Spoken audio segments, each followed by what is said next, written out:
এই মব আজকে হচ্ছে 3 তারিখ। 3 তারিখে যে মবটা এখান দিয়ে যাচ্ছে, এটা মানে শহীদ মিনার থেকে শাহবাগ পর্যন্ত, এটার আমার ধারণা যে 3 কিলোমিটার হবে। সেটা নেই কিন্তু মানে যাচ্ছে 3 কিলোমিটার হয়ে গেছে, এখন একটু ফাঁকা হয়েছে। দেখেন অবস্থা টেলিভিশনে, বাংলা ভিশন টেলিভিশন। আমি একটা স্ট্যাটাস দিতে গিয়েও দিতে পারি নাই, এরকম একটা অবস্থা। বাংলাদেশ টেলিভিশন যখন পড়ায় মানুষের ক্ষোভ, সেটা যারা নাশকতাকারী হয়তো ভিন্ন উদ্দেশ্যে তারা ইয়ে করছে, কিন্তু টেলিভিশনের উপরে যে মানুষের ক্ষোভ সেইটা পরিষ্কার। পরিষ্কার মানে কি? মানে হচ্ছে আমি একটা স্ট্যাটাস দিতে গেছিলাম যে আগে বাংলাদেশে একটা টেলিভিশন ছিল, সেইটা আপনারা এটা রেকর্ড করেন না, এটা রেকর্ড করেন না, এটা দিয়ে না।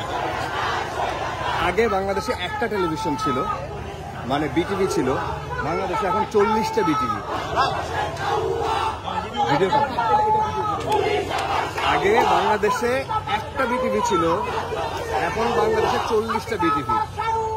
তো এই যে বিটিভির অবস্থা দেখেন, এটা মানুষের প্রতিক্রিয়া। এটা আমার চ্যানেল, সবার চ্যানেল, আমাদের চ্যানেলগুলা, হ্যাঁ আমাদের চ্যানেলগুলা আমরা যে সাইনবোর্ড খুলে খুলে গাড়ি চালাচ্ছি, প্রত্যেকটা চ্যানেল।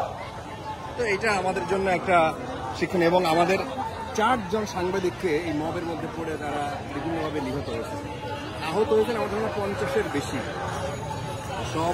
এই সব ধরেন আমাদের দায় নাই কোনো, টেলিভিশনে আমরা চাকরি করি, আমাদের কোনো দায় নাই, কিন্তু এটা হচ্ছে ফলাফল একটা তোমার।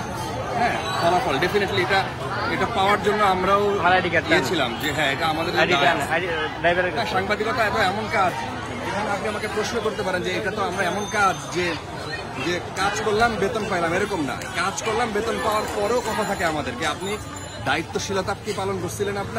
আপনি যা দেখছেন সেটা কি আপনি বলতে পারছিলেন? এমন একটা সময় গেছে এটা আমরা বলতে পারিনি। আমি জানি না এই ভিডিওটা আজকে করে রাখলাম, কবে এটা আপলোড দিল।